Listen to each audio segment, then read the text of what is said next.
এবং তত্ত্ব জানে না, যারা বাউল গান শুনে এরকম লোক অনেক কম।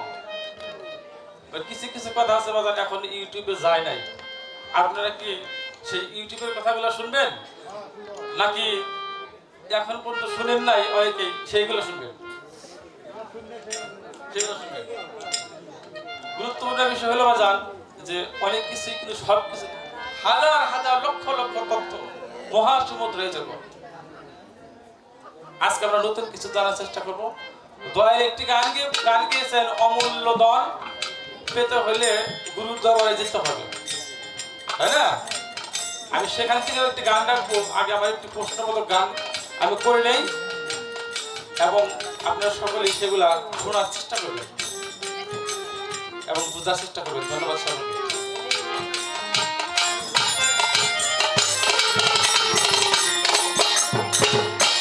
আমি এখন সর্বপ্রথম আমার আসলে কাজ শুরু করবো সৃষ্টি জগৎ থেকে।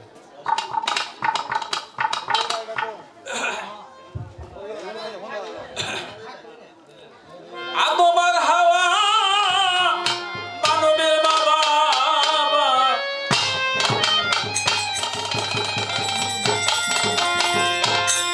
আদমার হাওয়া মানবের বাবা সৃষ্টি করলেন পর আরে বলো ভারতবর্ষের মাটি এই আদমের দেহে খাটি কোন জায়গায় আছে দয়াল বলো না। চলো, এই যে আমাদের দেহ, এই কথা বলবে না কেউ। যেহেতু এলাকার ছিলাম আমি সেই হিসাবে তোমাদের বলতেই পারি, কথা বলো না ভাই। এই যে আমাদের দেহ, এই দেহের ভিতরে এই ভারতবর্ষের মাটি আছে, ভারতবর্ষের মাটি আছে। সেটা সাক্ষী কি? পবিত্র আল কোরআন। ভারতবর্ষ বলতে কি বোঝায়? পাকিস্তান, বাংলাদেশ, ভারত, তাই না? এগুলা আগে মিলে ভারতবর্ষ ছিল না? এই এত পৃথিবীতে এত জায়গা আছে, তারপরে এত জায়গা সত্ত্বেও এই ভারতবর্ষের মাটি আমাদের দেশে আছে। আমি তাহলে এখন জানবো সেই সম্পর্কে যে এই গানের মধ্যে, এটা কিন্তু মৌখিক প্রশ্ন না, গানের মধ্যে যে এই ভারতবর্ষের মাটি দ্বারা এই আদমের দেহের ভিতরে কোন জায়গায় রূপ তৈরি করছে।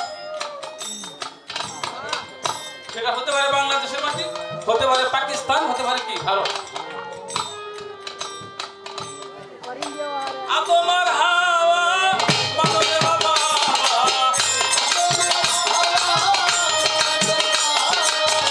আদমার হাওয়া মানবের বাবা সৃষ্টি করলেন করো আরে ভারতবর্ষের মাটি খাতি বলো দয়া কোথায়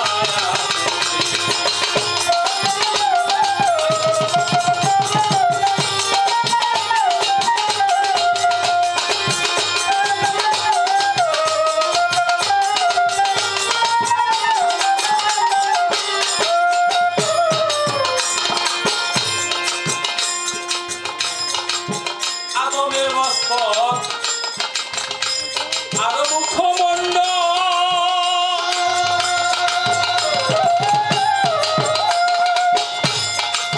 কোন মাটিতে দয়াল বলো না।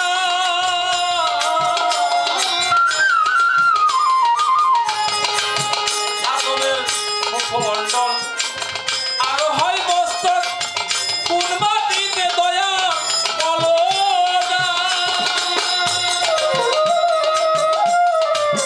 আমি আছে পিতা, আমি আছে মুন্ড, আমি আছে পিতা, আমি আছে কোন মাটিতে তৈরি বলো রে ভারতবর্ষের মাটি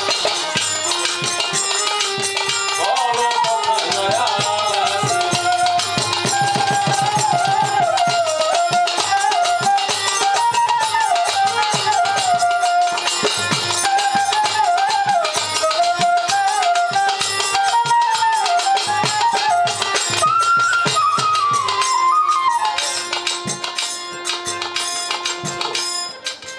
চোখেরই গঠন, আমি যা বলবো সবাই যেন শুনতে পাই। কি কথা স্পষ্ট শুনতে পাই? আপনি কি শুনতে পাচ্ছেন ভাই? জড়তিরা আমার বাগানেরা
আজকে সম্পূর্ণ উত্তর আমি সাজেশন দিব না বাবা, আমি সম্পূর্ণ উত্তর চাবো না। প্রশ্নটা বলেছি যে ভারতবর্ষের মাটি এই আমার দেহে দয়া কোথায় আছে, সেই মাটিতে কি তৈরি, এই গানের ভিতরে আছে, আপনি বলবেন। আরেকটা কথা আছে যে কাউসারের মাটি, মাটি দ্বারা আমার দেহ তৈরি করা হয়েছে, সেই কাউসারের মাটি আমার দেহের কোন জায়গা? ভারতবর্ষের মাটি আদরের মাটি কোথায় আছে দয়া বলো।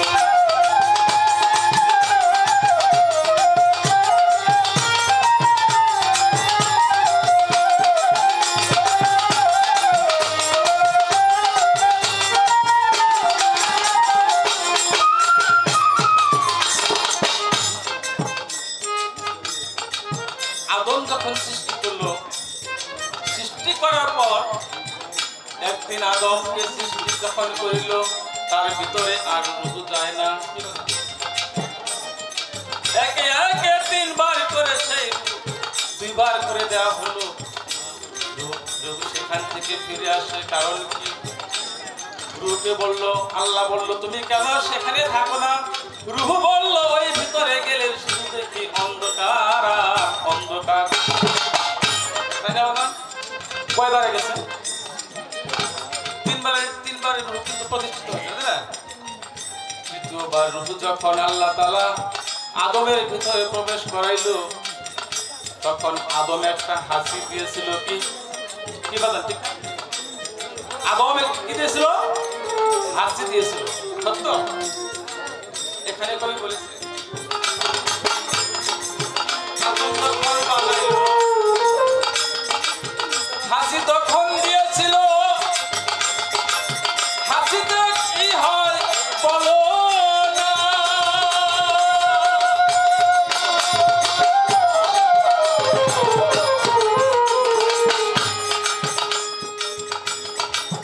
আদম যখন রূহ পাইল, হাসি তখন দিয়েছিল, ওই হাসিতে কি হইল বলো না।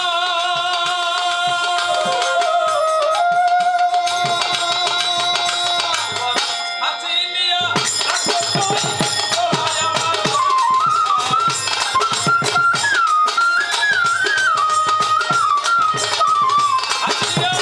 রাখো কই বলো আমার দয়া তাই সত্য করে আমার বলো না।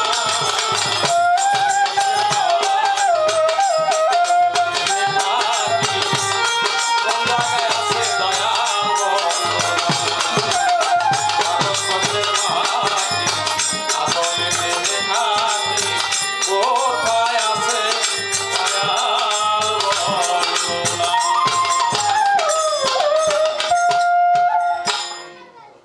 এটা গেল আমার গান। আমার দয়া যদি সেটা গান দিয়ে মীমাংসা করে আমার অন্য কিছু করতে হবে, চাবো যে গানের মাধ্যমে সে মীমাংসা দিও, সে কিভাবে সে আমার দয়া সেটা বুঝবে। সম্মানিত শুধু আমাকে ছোট্ট করে দুইটা মৌখিক করার প্রশ্ন করার সুযোগ দিবেন? উনি অমূল্য ধনের কথা বলেছে, তাই না? দয়াল, আমি তো ভক্ত, জানি আমি শিষ্য থেকে ভক্ত হয়েছি। আপনার সাথে পার্থক্য 19 একের পার্থক্য। আসলে এখানে যারা আছে তারা অনেক কিছু নিয়ে যেতে চায়, কি বলেন, তাই না? এই যে সারা রাত এখানে বসে থাকবে, এর কারণ কি? কিছু কিছু তারা পাওয়ার চেষ্টা করে। আপনি বলবেন যে এই অমূল্য ধনটা কি? এটা কি আমার সোনা দানা গহনা না টাকা পয়সা নাকি? আসলে বিষয়বস্তু, এই অমূল্য ধনের বিষয়বস্তু আপনি আমাদেরকে খুলে বলবেন। এই হলো মুখী একটা প্রশ্ন।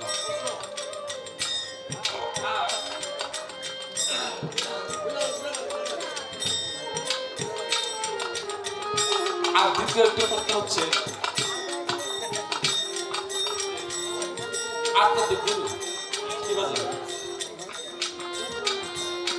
আপনি বলবেন এই গুরু শব্দটি কিসের মধ্যে আবদ্ধ ছিল বা কি শব্দের মধ্যে ছিল, এবং ওই গুরু শব্দটা যে পাত্রের ভিতরে ছিল ওই পাত্রটা খণ্ডন করে সেখানে কয়টা কয়টা বর্ণ হয়েছিল, পাত্রটা খণ্ডন করলে কয়টা বর্ণ সেখানে হয়েছিল, যে আপনার যেখান থেকে গুরু নামের উৎপত্তি।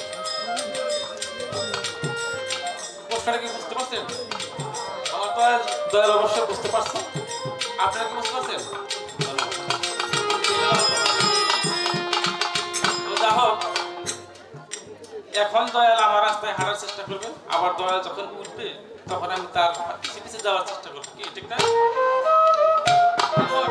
অমূল্য ধন থেকে ওনার সেই অমূল্য ধনের সেই ব্যাখ্যা থেকে আমি একটা গান রাখার চেষ্টা করবো। ধন্যবাদ।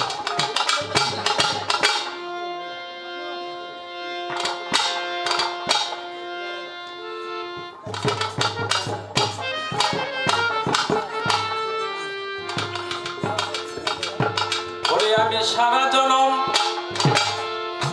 পাইলাম নৌকা, সারা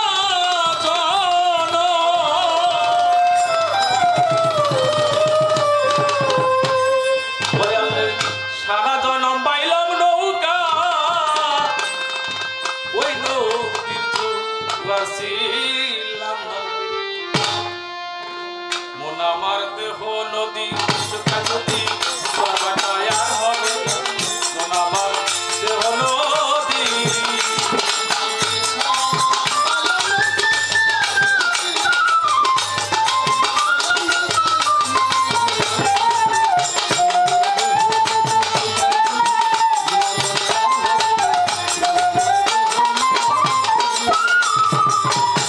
আমি সারা জনম শুধু পাইলাম নৌকা, সারা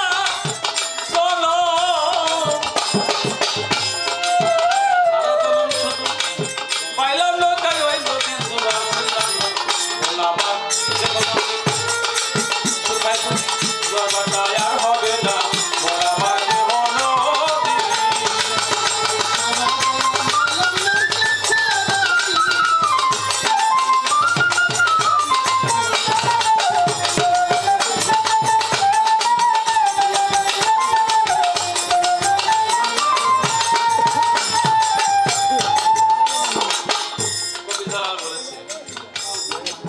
পদ্মা মেঘনা যমুনা ছুটলে কারো বাদ মানে না, যদি এই দেহের পদ্মা মেঘনা যমুনা ছুটে যায় তবে কারো বাদ মানে না।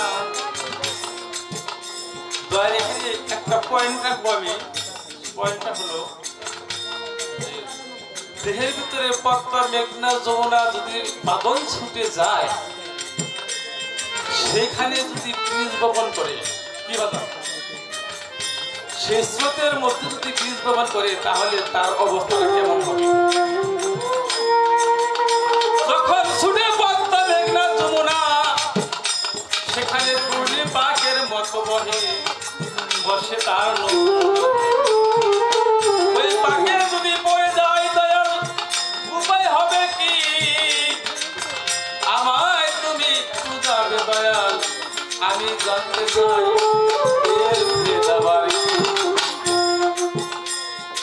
আমার বিষয়টা জানা হচ্ছে যে পরিশ্রমের মধ্যে যদি বীজ বপন করি তাহলে হবে কিনা, আর কি কারণে আমরা অমূল্য ধন হারাই সেটাও আমরা সেটাও আমাদেরকে বোঝানোর চেষ্টা করবে।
ভিতর খেলা করে গো, দেহের ভিতর খেলা করে। দেহের এক কাঁধেতে নৌকা চলে, এক কাঁধেতে নৌকা চলে, আর এক কাঁধে নাও চলে না।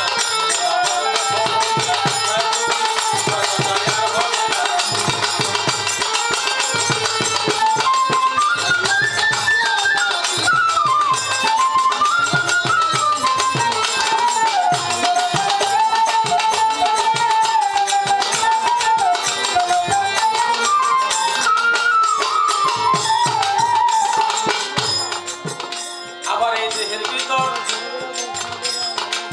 দেহ নদীর মাঝখানেতে 6টা কুম্ভীর বাস করে।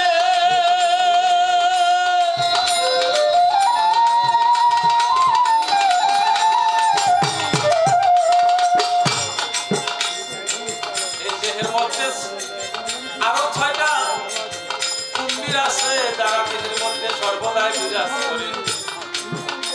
কোনো সময় তারা মারে উঠি, আবার কখনো তারা মারে মধ্যে ঝুঁকি।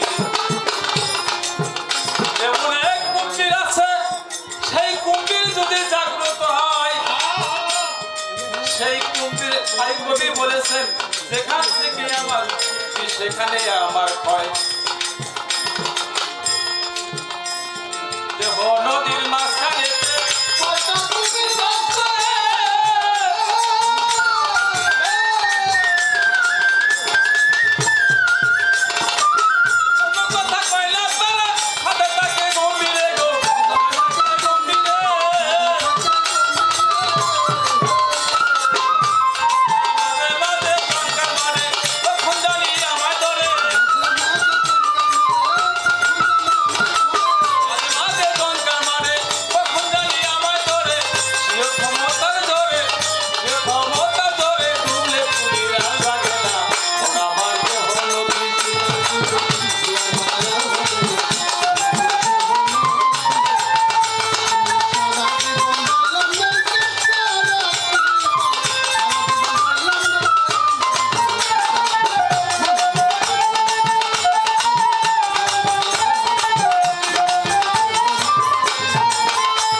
আসলে গুরু তো ভুল ধরা যায় না,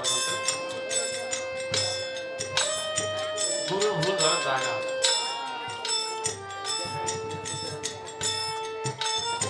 কথায় আছে যে আমি বাপ বলি কি আমার সারিন্দায় বাজাই কি, এইটুকু যথেষ্ট। তো সুন্দর উত্তর করছে, ভালো। আর একটা গল্প দিছে, ছাগলের গল্প। আচ্ছা আপনারা বলেন, যদি সে আমাকে ওই ছাগলের যে গল্প দিল, যদিও ভক্ত, এখন যদি ওটা বিপরীতে আমি কিছু না বলি, আপনারা বলবেন না ও কিছু জানে না, কি তাই না?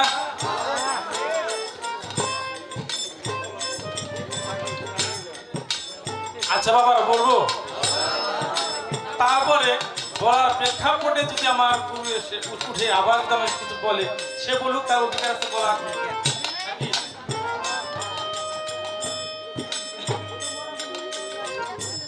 আচ্ছা বাবা, আমি যে প্রশ্নগুলা করেছিলাম আসলে কি সত্যিকারের প্রশ্নগুলা ঠিক ছিল? আমার দৃষ্টিতে আমি যতটুকু বুঝতে পেরেছি ততটুকু এখানে কোনো ভুল ছিল না। যা হোক, উনি অনেক ভুল ধরেছেন। আমি একটা কথা বলি বাবা, আসলে কি একজনের খুব বউ মারার অভ্যাস, বোঝা যায়? ওই সপ্তাহে অন্তত 2 দিন 3 দিন করে সে তার বউকে পিটায়। আচ্ছা বাবা, একটা বাড়িতে যদি প্রতিদিন এরকম ঝগড়া হয় বা 2 দিন পর পর অন্যান্য লোকজন যারা থাকে তাদের বিরক্ত লাগে না? লাগে না? একদিন ওই মুরব্বী বলছে যে তুই আমার জন্য পান নিয়ে হই, আমি যাহাম না, আমি এখন যাইতে পারবো না। তুই কি করতে পারবি? আমি পাড়ায় যাবো, পাড়ায় কামাই খাস আমার, আর তুই পাড়া বেড়াবার যাবি, তোকে আমি বলছি না এখনই তুই আমাকে পান এনে দিবি, নাইলে তোর এই মুহূর্তে ফাটাই ভালো মেঘ করে। কিছু মুহূর্তের মহিলা আছে যাকে বলা হয় বেয়ানো, আমরা বলি আমার মায়ের রাগ করছে,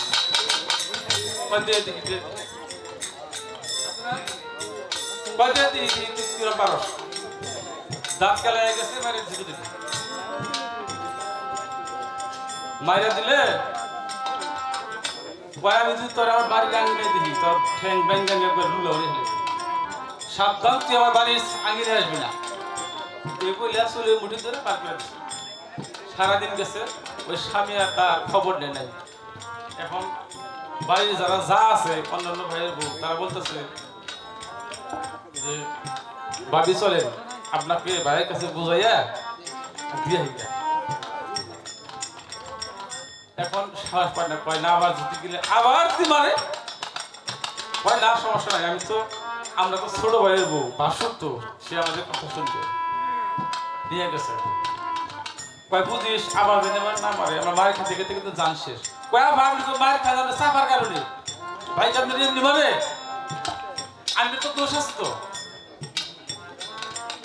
নিয়ে গেছে, ছোট করে বলি, নিয়ে গেছে, নিয়ে গেলে বাজার আগে ওই হাঁটুর মধ্যে থাইয়ের মধ্যে কাপড় পানে তাইতা পাইছে না বাবা, পাইতা ওই দরজার সামনে পয়সা ওই বেটা তাইতা পাকাইতেছে, আর খালি এরকম করে তাইতাছে, দেখতাছে যাবার আহে নাকি, খালি আজকে আয় তোর দিন কি আবার একদিন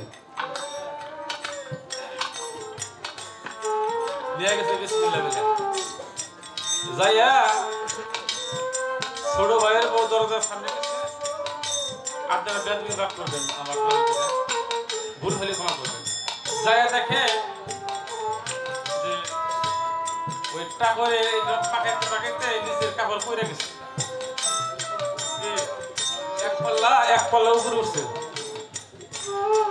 নিচের পাল্লা আপনার ঠিক আছে, আস্তে আস্তে চাইবে গেছে। তাহলে কি হয়েছে?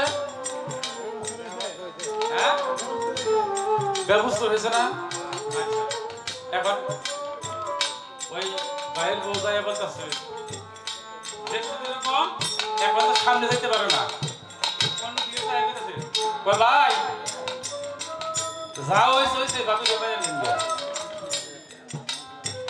ভাবির 10 গুণ গায়িকা দিয়া যা করছে 10 গুণ সব গায়িকা বাড়ি দিয়ে ভাবিরে মাইনে নেন আমি একবার আপনাদের অনুরোধ করি মাইনে নেন তোমরা সুপারিশ করায় ডাকো যারা বাই করছি সেই যারা ডাকবো না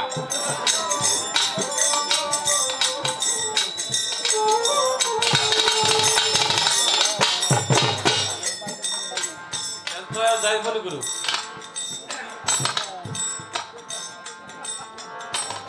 কমর পায়খানা আছে না বাবা কমর পায়খানা ওই সুইজে পায়খানা করে গ্রামের একজন টাউট লোক অর্থাৎ অতি চালাকের গলায় ধরি বলে কি না বাবা ওই লোক ওই পায়খানার ভিতরে গিয়া কোথায় পায়খানা ঢুকে বুঝতেছে না আমি বাড়িতে তো চড়াই পায়খানা করে অভ্যাস ঠিক না এরকম আমাদের এলাকা ওইরকম ছিল না জায়গা দেখে যে পরিবারটি একটা জায়গা অনেক সুন্দর এখন কোথায় পায়খানা করবে এক জায়গায় একটু নিচে আছে সেখানে সে বসছে আচ্ছা ওটা পায়খানা করার পরে চাপ দিতে হয় না পরে কেউ করছে পায়খানা ক্লিয়ার করার পরে চাপ দিতে হবে না পায়খানায় পয়সা পায়খানার কথা চাপ দিচ্ছে নিচ থেকে সব মল উপর উঠে পায়খানার মধ্যে ডুবে গেছে আসলে ভাই না বুঝতে যাওয়া হয় তাই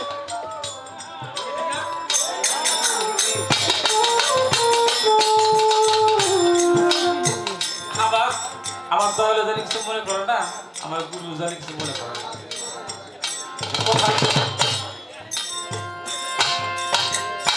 যা হোক বাউল গান মানে হলো কথার বৃষ্টি কথা তাই না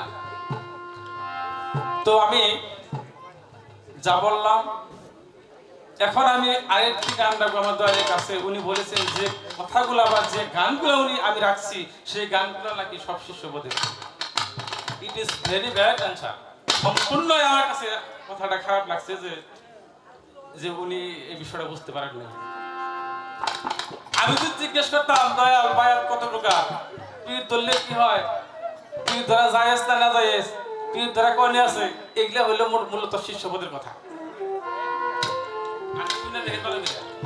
এগুলা হলো শিষ্যবোধের কথা যা হয়েছে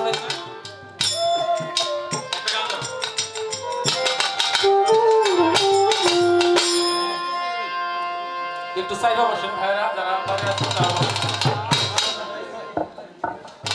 ওরে বর্তমানে পীরের দেহে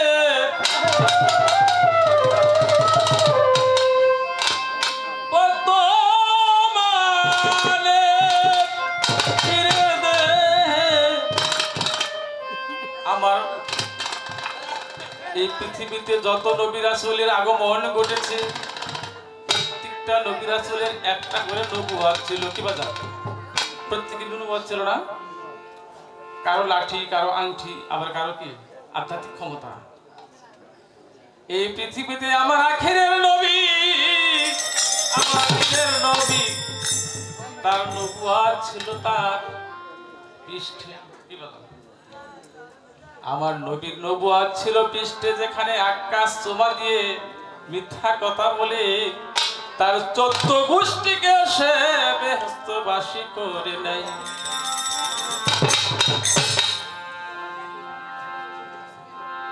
দরদি আমার নবীর পৃষ্ঠে নবুয়ত ছিল সেই নবুয়ত আকাশ চুমা দিল এবং তার 14 গোষ্ঠী বেহেশতে নিল রাসূল বলেছিল আকাশ তুই জাগ বললি তুই তো তার 14 গোষ্ঠীকে তুই বেহেশতে নিলি তাহলে তার অনুপস্থিতিতে হযরত আলী করিমুল্লাহ ওয়াসফের মাধ্যমে যদি বেলায়েত প্রতিষ্ঠিত হয়েছে এই যারা আপনারা 3 মাস হয়ে গেছে তাহলে রাসূলের অনুসারী যারা রাসূলের আদর্শে গুণান্বিত যারা তারাই তো পীর নাকি তারাই তো পীর এসলো যদি তারা পীর হয় তাহলে আমার রাসূলের দেহে যেমন নবুয়ত ছিল যেখানে আকাশ চুমা দিয়ে তার 14 গোষ্ঠীকে বেহেশতবাসী করলো তাহলে বলবেন দয়াল এবার আপনি নিশ্চয়ই বলবেন আপনার নবুয়ত কোথায়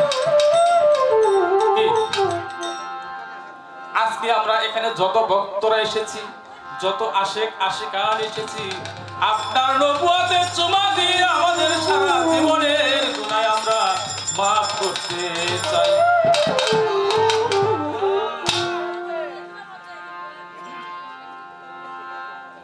বর্তমানে পীরের দেহে, বর্তমানে পীরের দেহে ওই নবুয়ত আছে কোথায়? এখানে চুম্বন করে ভক্তের গুনাহ মাফ হয়।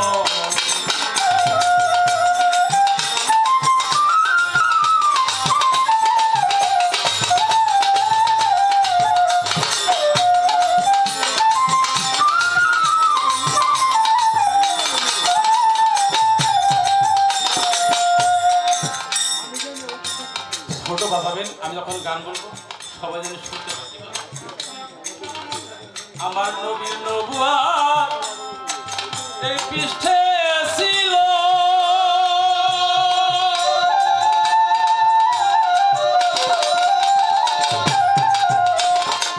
কবুতরের ডিমের মতো নবীর নবুয়ত পৃষ্ঠে ছিল।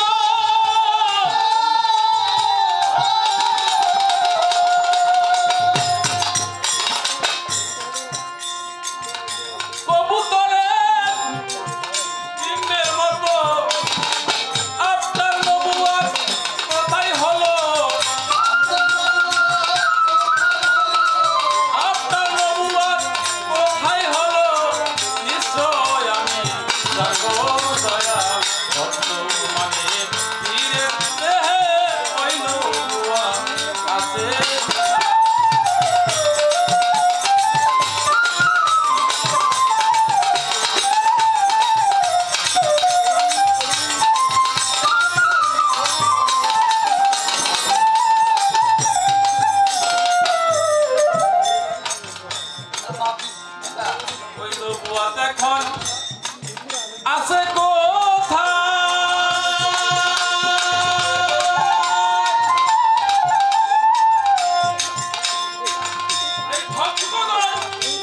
কোন সাধনায় জানিতে পাই ওই নবুয়ত।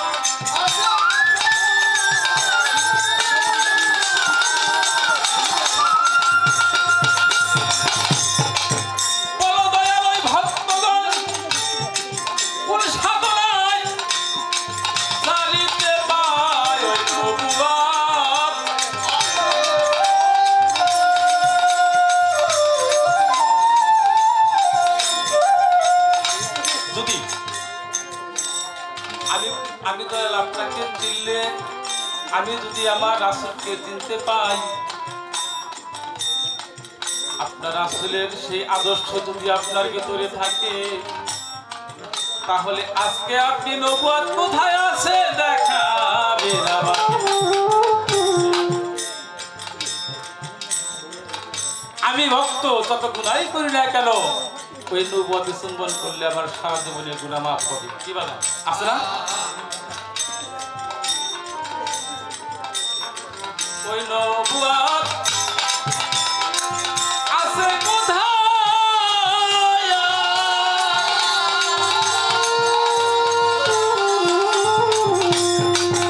ভক্তগণ সাধনায় জানিতে পাই, বলো ওই নবুয়ত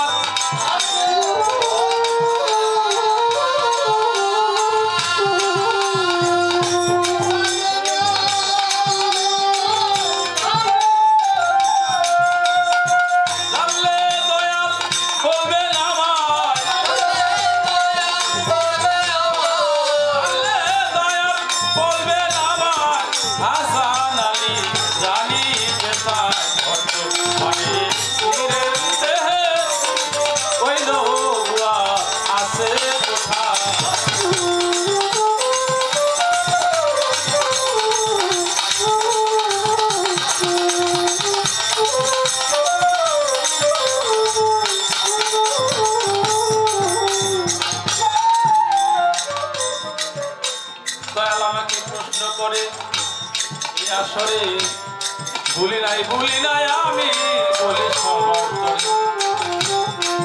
কি প্রশ্ন হয়েছে না? কি প্রশ্ন হয়েছে?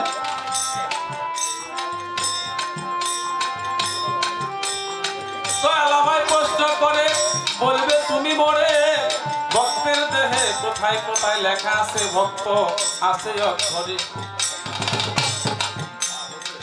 বলবো কথায় আমি ধীরে ধীরে বলি সবার তরে।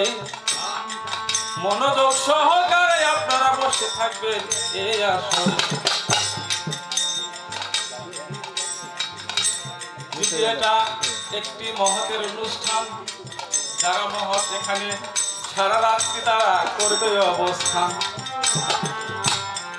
চাই আপনারা সবাই এখানে, আমরা ছোট শিল্পী হলেও যে শুনবেন আমাদের কথাগুলো, ভালো লাগলে এটি আহ্বানটা গানের মাঝখানে রাখি। যারা এখনো ফাঁকা ফাঁকা হয়ে আছে অবশ্যই খারাপ দেখা যায়। দয়াল আমায় প্রশ্ন করে, আমি সেই প্রশ্নের উত্তর দিব তার উত্তরে। ভক্তের কোথায় কোথায় লেখায় আছে ভক্ত লেখা আছে অন্তরে। আসলে ভক্ত লেখা এই গায়ের ভিতরে কোথাও ভক্ত লেখা না, এটা মিথ্যা কথা। কিভাবে? ঠিক আছে, মানুষের গায়ে কোথাও ভক্ত লেখা আছে? কে ভদ্রলোক আর কে ভালো লোক, কে সামার লোক আর কে মুসি লোক, কখনো তার গায়ের ভিতরে লেখা থাকে না। তার সবই হয় তার ব্যবহারে। আপনারা দেখবেন গাড়িতে চড়লে গাড়ির সামনে গেটের ভিতরে লেখা আছে ব্যবহার হচ্ছে মানুষের পরিচয়।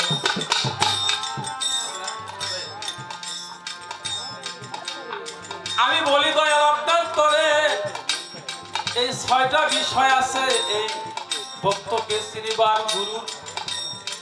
সেই বিষয়গুলো হচ্ছে বলবো এবারে। ১ নম্বরে মুখ দেখে, যে প্রকৃত ভক্ত তার মুখ দেখলে গুরু বুঝতে পারে যে এটা একটা আমার প্রকৃত ভক্ত, এবং ওই মুখ দ্বারা গুরু কখনো অপমান হবে না এবং অন্য কাউকে সে অপমান করবে না। যে প্রকৃত ভক্ত তার মুখ দ্বারা কোনো ক্ষতি হবে না। আর যে প্রকৃত ভক্ত বলছে আমার সাই পরবারে,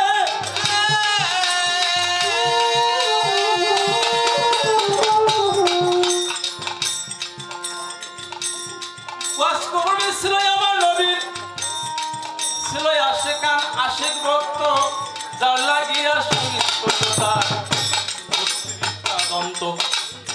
এটা কি কারণে বাবা?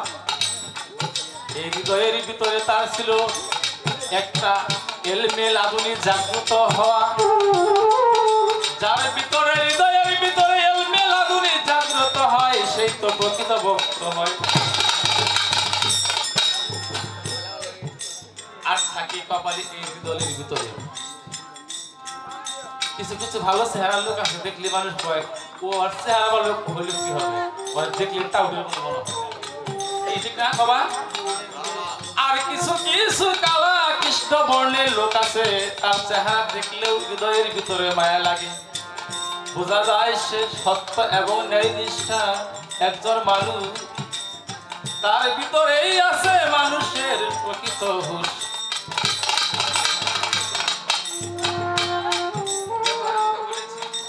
আরো আছে চোখে রাস্তা দিয়ে হাঁটি বাজান দেখি সবার তরে, কত মাই আসে রাস্তা দিয়ে হেলিয়া হেলিয়া আছে। একবার যদি দেখ বলি ওই মায়াকে দেখিয়া সুবহানাল্লাহ, আল্লাহ তুমি কি সুন্দর অপূর্ব করিয়া এই মায়াকে সৃষ্টি করিয়াছ, তাহলে গুনাহ হবে? প্রকৃত ভক্ত যে তার চোখের ভিতরে এই দেখার ভিতরে তার প্রকৃত গুণায় যদি সে ভালো চোখে থাকে তাহলে সে একজন প্রকৃত ভক্ত হবে। আর খারাপ চোখে দেখলে সে নিশ্চিত জাহান্নামে যাবে। যাকে বলা হয় চোখের জ্বালাকি। তারপরে আছে নিয়ত। আগামী কালকে আমার দয়ালয়ের বাড়িতে ওরস, আমি যাব সেখানে। বাড়ি বাড়ি বিভিন্ন হাট বাজারে কাঠ দিয়ে আমি টাকা উত্তোলন করি। সেই টাকায় আমার দয়ালের বাড়িতে না দিয়ে অর্ধেক আমি নিজের পকেটে ভরি। এটা হলো নিয়া। আমি আমার ছেলে অসুস্থ, মেয়ে অসুস্থ, যদি ভালো হয় তাহলে মসজিদে মাজারে চিনি দেবো, এত টাকা দেবো, তাই না? এই যে নিয়াত গুলা, এগুলা হলো ভ্যারাইটিস লোক। যাদের নিয়াত ঠিক নাই তারা কখনো ভক্ত হইতে পারে না। এই তো সাহার কথা ছিল, এই তো তাহার কথা ছিল, বললাম সবার করে। এবার আমার একটি কথা সদাই মনে বলবো বাবা।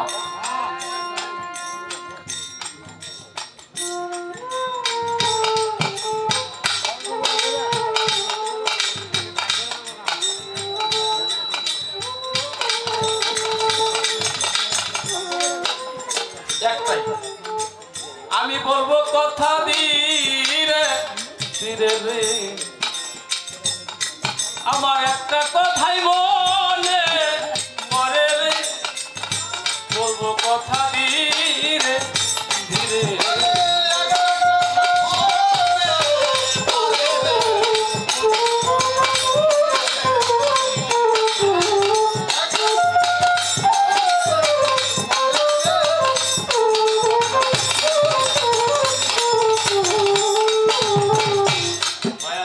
বলবেন আমি জিজ্ঞাসি আপনার তরে, এই প্রশ্ন শোনার লাইগায় আমার শুধু এই মনটা আনসারি করে।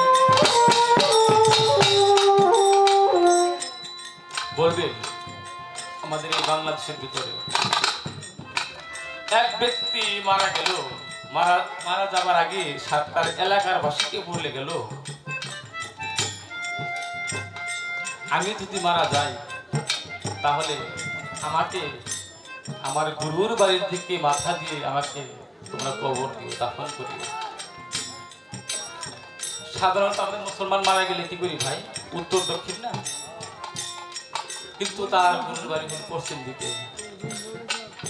এটা করবো কখনো কেউ? করি বাবা। আমরা বলি তরিকার বেলা যারা আছে তারা বলি যে আমি মরে গেলে আমার গুরুর বাড়ির দিকে আমার মাথাটা দিও, গুরু বাড়ির দিকে পা দিয়ে শোয়া যায় না। ঠিক আছে না নিয়ম গুলা বাবা? সে এলাকার মানুষকে বলি রে ভাই, তোমাদের কাছে একটা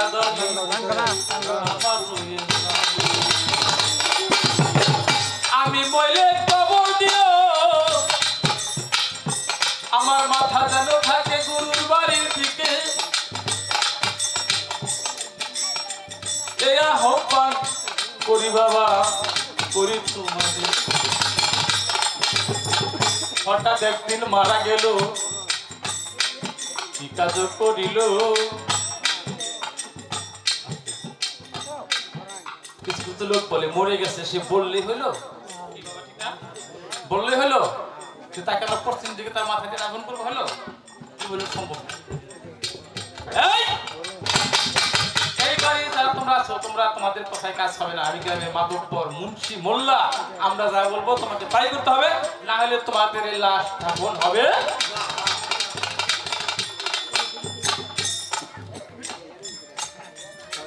বাড়ির সবাই বললো ঠিক আছে, আপনারা যা করেন তাই হবে। ওই ভক্তকে মাটি দিল, নিয়ে কবরে নামানোর পরে মাটি দিয়া সবাই যখন বাড়ি ফিরিল, পরের দিন সকালে দেখেন কি কাণ্ড ঘটিল। যায় দেখে সেই ব্যক্তির লাশ, কবরটা পশ্চিম এবং পূর্ব এবং পশ্চিম দিকে হয়ে গেছে, অলরেডি একাই। আমি জানতে চাই এই ভক্তকে আর এই গুরুকে এমন কি কর্ম করলো যে তার লাশ অন্য দেশে না, বাংলাদেশ, আর আমরা গুরু এবং ভক্ত কে কি দরকার আছে না বাবা? আমরা যদি গুরু কর্ম করতে পারি নাকি?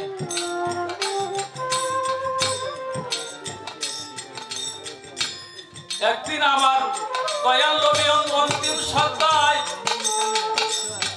হযরত আলিমা ফাতেমা ওমর ওসমানকে বলিল, আমি এখন চলে যাব। আলী চোখের জল ছেড়ে বলল, হুজুর আপনি তো চলে যাবেন, আপনি যাবার আগে আপনার গায়ে জুব্বাটা কাকে দিবেন বলেছিল বাবা? আমার নবী বলেছিল, আমার একটা ভক্ত আছে রে, বলি রে মা ফাতেমা, আমি বলি তোমার তরে আমার এই গায়ে জুব্বাটা নিয়ে দিও ওই পাগলের।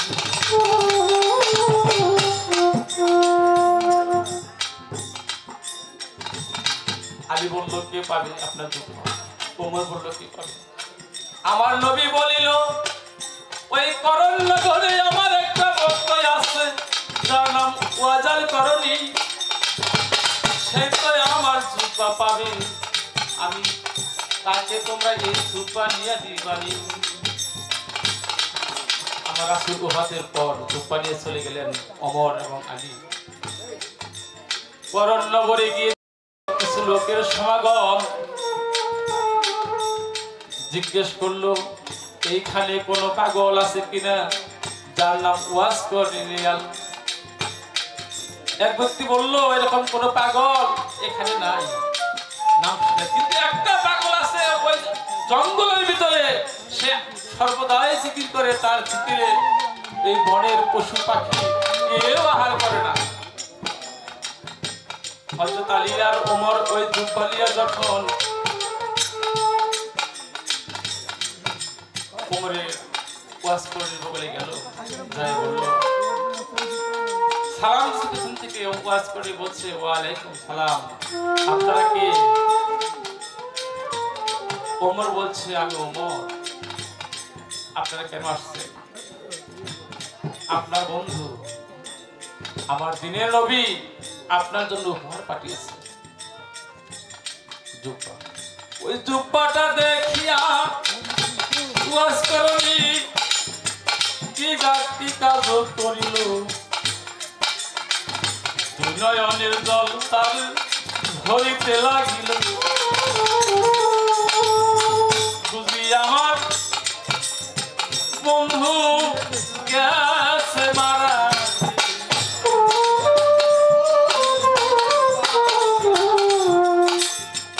বুঝি আমার বন্ধু গেছে মারা রে, আমার নবী গেছে মারা রে।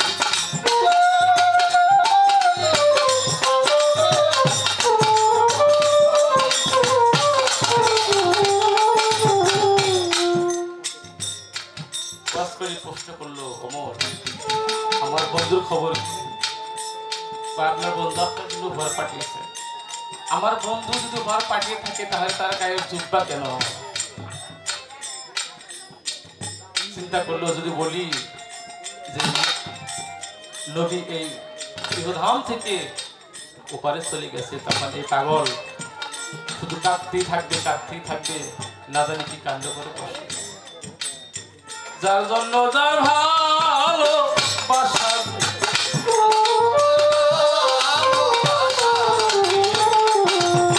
যার জন্য যার ভালোবাসা, সে তো তা জানে। ভালোবাসা না থাকলে কেউ বুঝবো কেমন? সেখান থেকে একটি গান রাখবো আমি। তাই আল্লাহর কাছে বলেছিল, হে আল্লাহ, তুমি আমার বন্ধুকে ফিরিয়ে দাও যাকে আমি এত ভালোবাসি। আল্লাহ বলেছিল, না পাগল, যা হবার হয়ে গেছে, আর পাবি না। ওরে যে হবে মোর নিদান কালে পারে,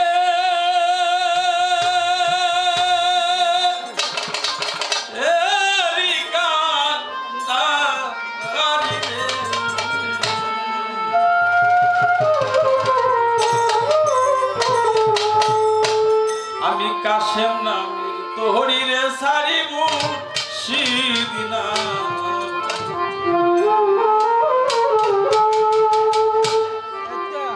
যে হবে মোর তালিকালে আরে এরিকা দাঁড়ি কাশিনা তোরি সারিকা সে দয়ার নামে তোহরিরে সারিবু সিদিনা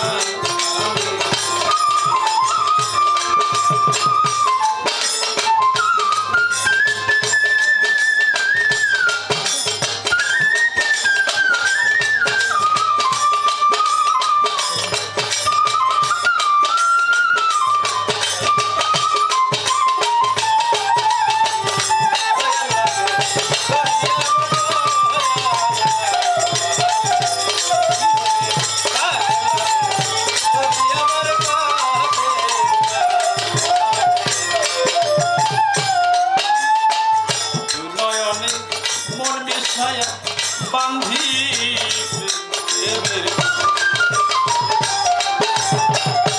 নয়নে মর্মি ছায়ারে বান্ধি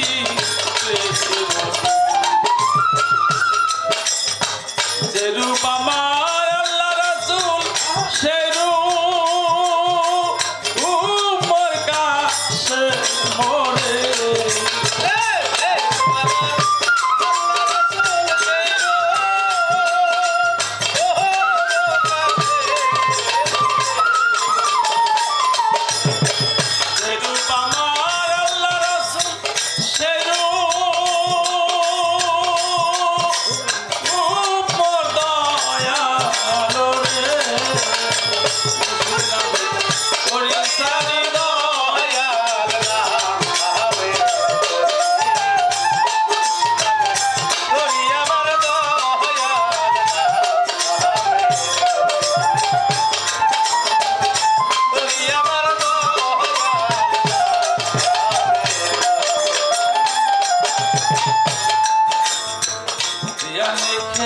ইয়ালে রাখি দয়াল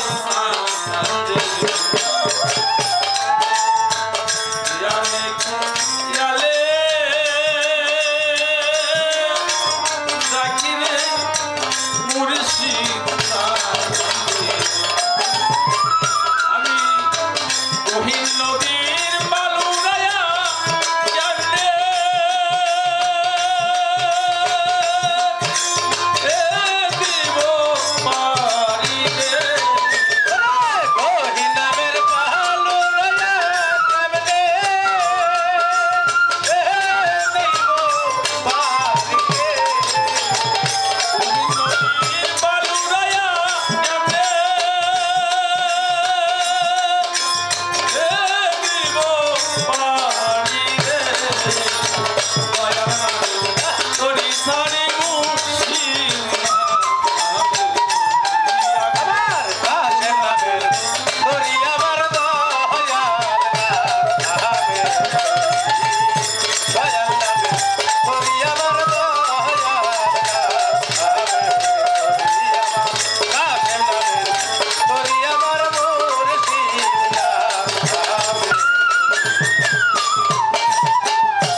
দয়ালে তোর পারে আমি মহাপ্রেমী কাশেম চাঁদের দরবার বাজার মহাপ্রেমী তুলিয়া দিও আমার আর বাঙা তো করিবে নিজ হাতে তুলিয়া দিও আমার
কাশেম নামের শরীরে সারি দয়া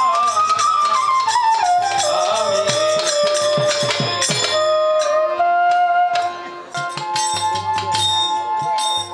আবুল কাশেম বলল হ্যাঁ আমি আল্লাহকে দেখেছি আস্তে আল্লাহকে দেখেছি আমি দেখিছি সর্বদাই শুধু আল্লাহকে দেখি নাই আমি তার বাতাস করছি যাই এই কথা বলার পরে শিবগুরু রহমতুল্লাহ আলাইহি হুকুম দিল এই কাশেমকে নিয়ে তোমরা নদীর জলে নিক্ষেপ করো কাশেমের হাত পা বেঁধে যখন নদীর জলে কাশেমকে ফেলে দিল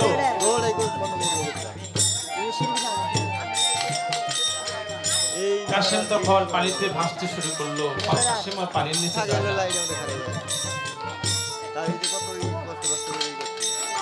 এখানে গুরু ভক্তের যে খেলা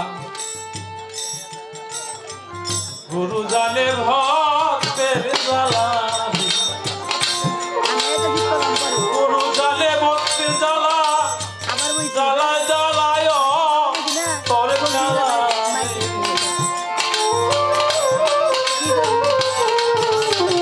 গুরু জানে ভক্তের জ্বালা জ্বালা জ্বালাই অন্তর জ্বালা রে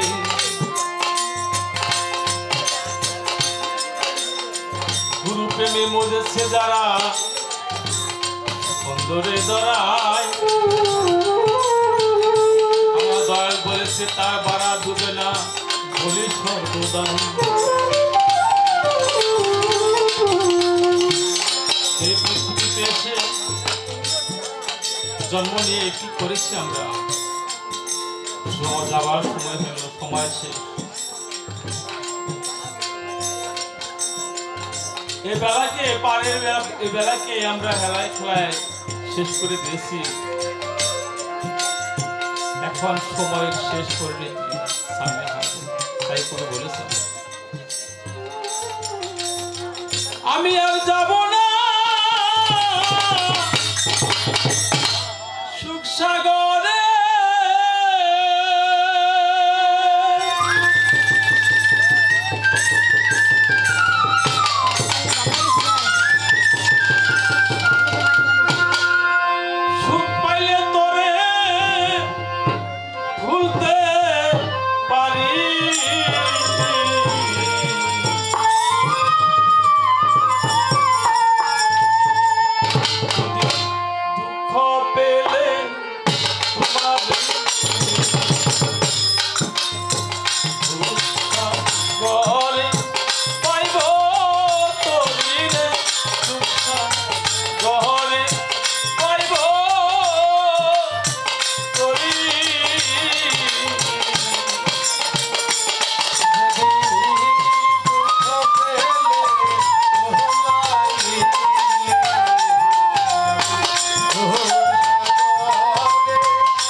আমার কথা বুঝি নাই তোমার মনে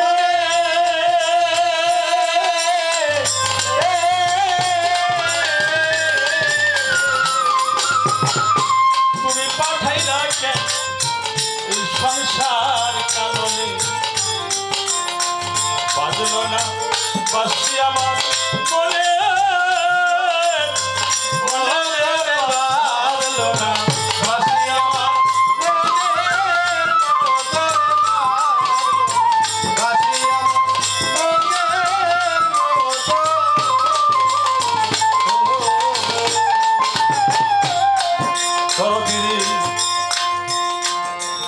সুখ বুঝি নায়া বাড়ি বলে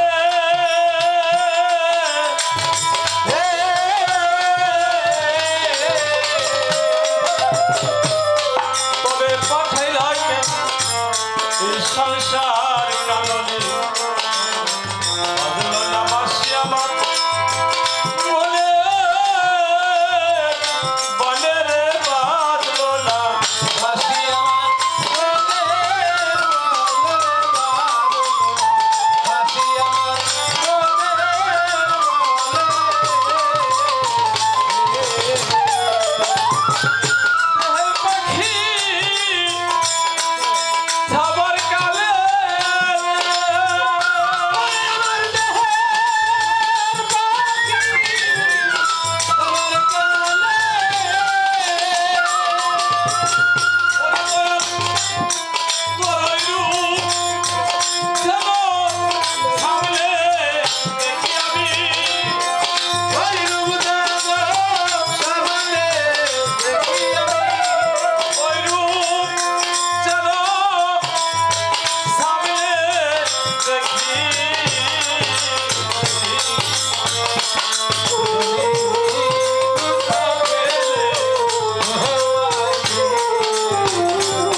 পাগল বিজয়ের এই মিনতি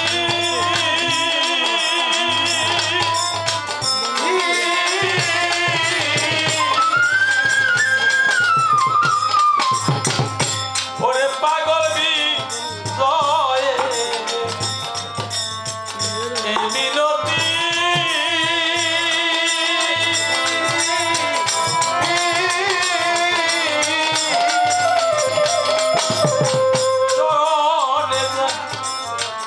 থাকে রে হয় না যেন আমার অন্য গতিরে দয়া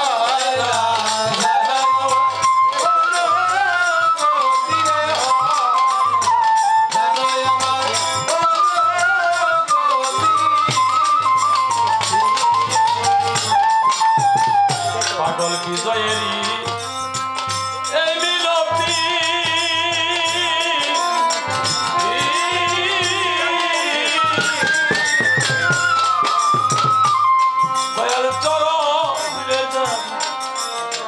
থাকে রে হয় না যেন আমার অন্য গতিরে হয় না যেন আমার অন্য গতিরে হয় না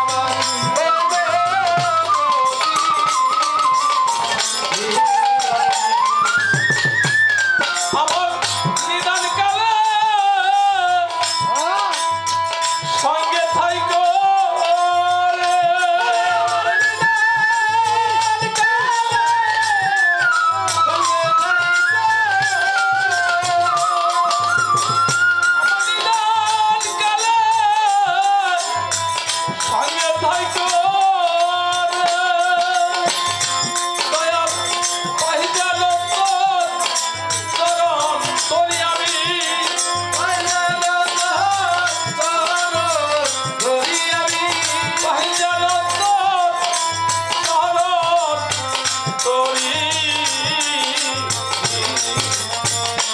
সুধনি দুঃখ পেলে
করতাম, বাবার টাকা ছিল, যেভাবে যেভাবে কামাই করে দিয়েছে, পড়াশোনা করেছি।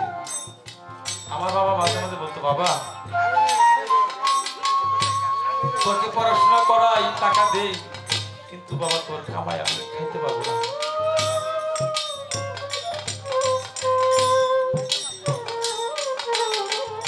আমাকে কোনোদিন বলে নাই জোর করে আনোয়ার এই কাজটা কর।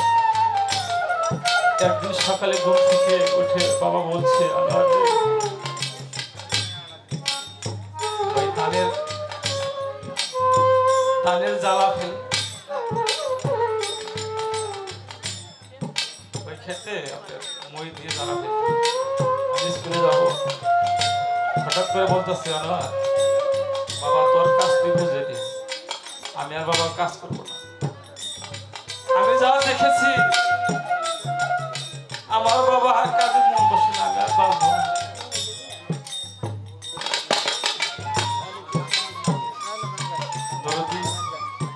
বাবা গুরু এভাবে 3-4 দিন পর আমার বাবা অসুস্থ হয়ে গেল।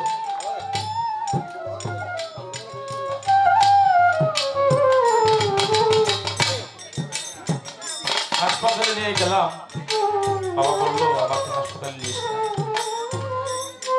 আমি তো কাশিপাত করি, বাবা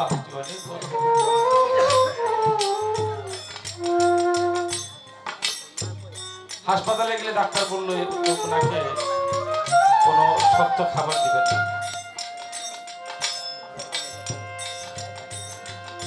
হাসপাতালে বেডে 12 দিন থেকে 13 দিন আমার বাবার না খাওয়া। একদিন আমার কাকা ভাত নিয়ে গেছে, ওই ভাতের প্লেট থেকে 1 কিলো ভাত তুলে আমি খাইতেছি। আমার হাত এমন ভাবে হাসপাতালে বেড থেকে ধরলো, আনোয়ার রে আজকে 12 দিন চলে যায়, আমি কতবার তোর কাছে ভাত ছিলাম, ডাক্তারের এই ভাত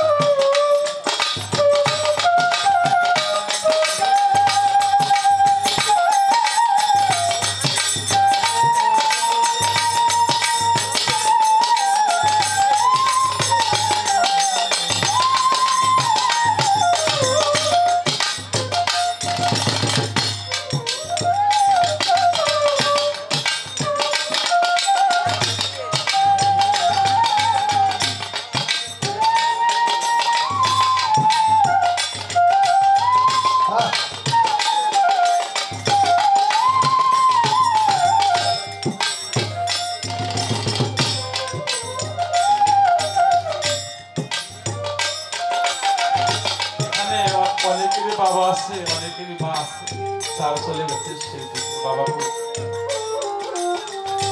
কর্মস্থলে যাই আর সেই কথা মনে হয়। আমার বাবা বলতো, বাবা তোর কামায় আমার ভাগ্যে নাই। এমন ভাবে হাত চেপে ধরেছিল, যদি আমাকে দিয়ে 1 মুঠো ভাত না দিস তাহলে তুই ভাত খাইতে পারবি না। সেই করে 1 লোকমা ভাত দিতে চাইছিলাম, ডাক্তার এসে বললো আপনার বাবাকে আপনি নিয়ে যান। নিয়ে গেলাম ঢাকা মেডিকেলে। বাবা কিছুদিন পর 3 দিন চলে গেল।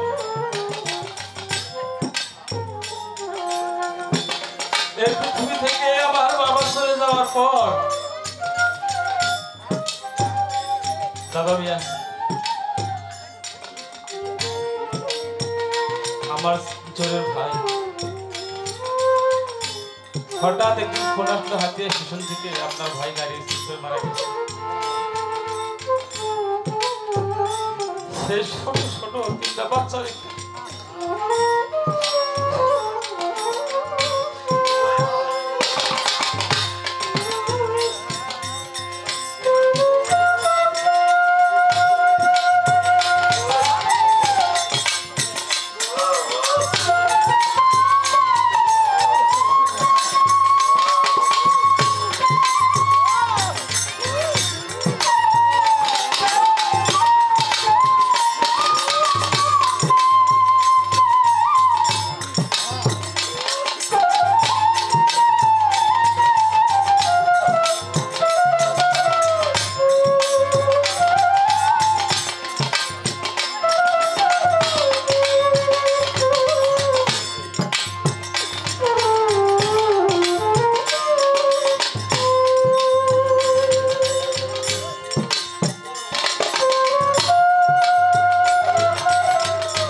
তার বড় মেয়েটি এই 26 শুক্রবার বিয়ে।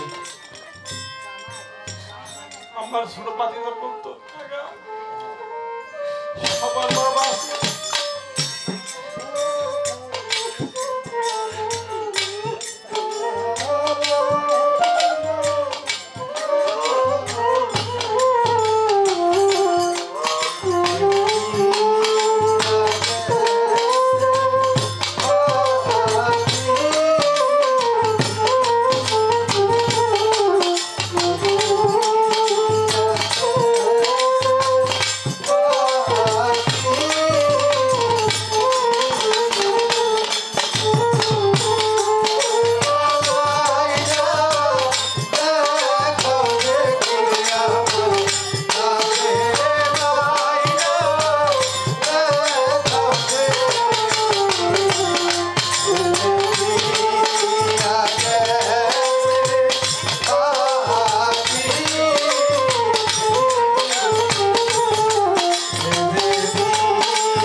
দুঃখ কাকে বলে? বাতিদা যখন বলে বাবা, আমার বাবা এখন এত দুঃখ হয়েছে মাদ্রাসায়।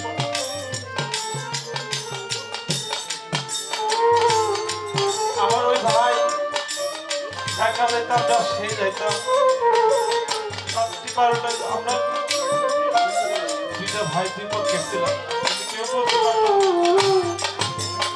এরা দুই পক্ষে। রাত্রি 12টায় হাতিয়া স্টেশনে আনাইতে বাড়ি স্টেশনে পৌঁছে থাকতো গাড়িতে নামলে জিজ্ঞেস করতে আলোয়ার তুমি কোথায় গেলে রাত ফিরিস কেন? আর সেই বাইরের কথা মনে বল, বড় দুঃখ আমার সেই মেয়েটা আগামী শুক্রবার। বাবা না থাকলে মানুষের কি অবস্থা হয় ওরা ছোট অবস্থায় বুঝেছে, তার সাথে বুঝে আমি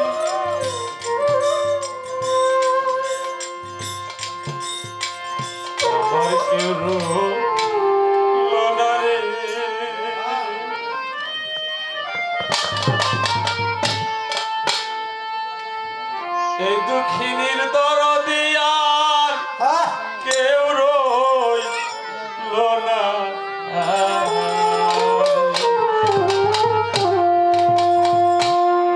দুঃখে পয়রা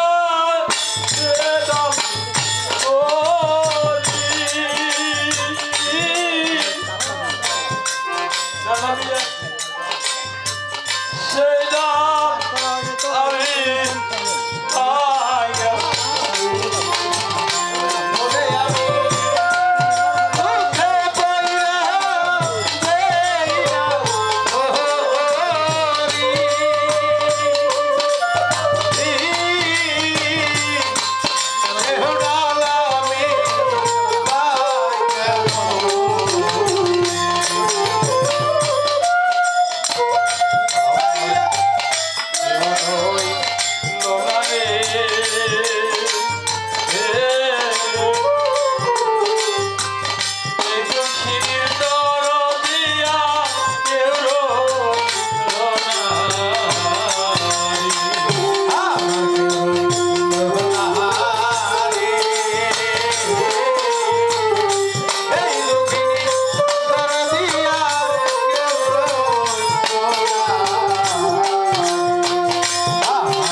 তার বইল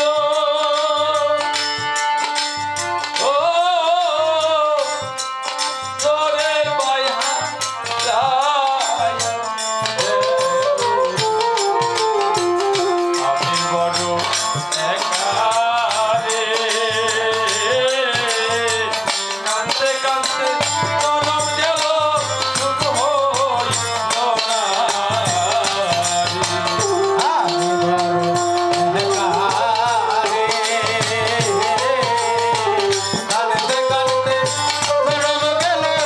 সুখ হইল না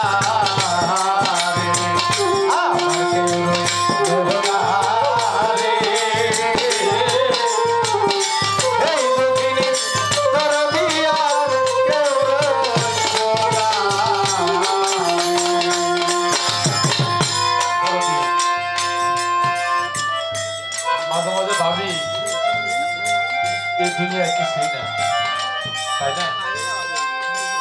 এই ছয় সম্পদ ধন রত্ন চলে গেলে আপনাকে দাফন করার জন্য সবাই ব্যস্ত হয়ে যাবে। আপনাকে আমাকে সবাই দাফন করার জন্য ব্যস্ত হয়ে যাবে। বাবা চলে গেছে, ভাই চলে গেছে, এখন মা অসুস্থ, কে কখন চলে যায় বলা যায় না। তাই কবি কথা করে বলেছে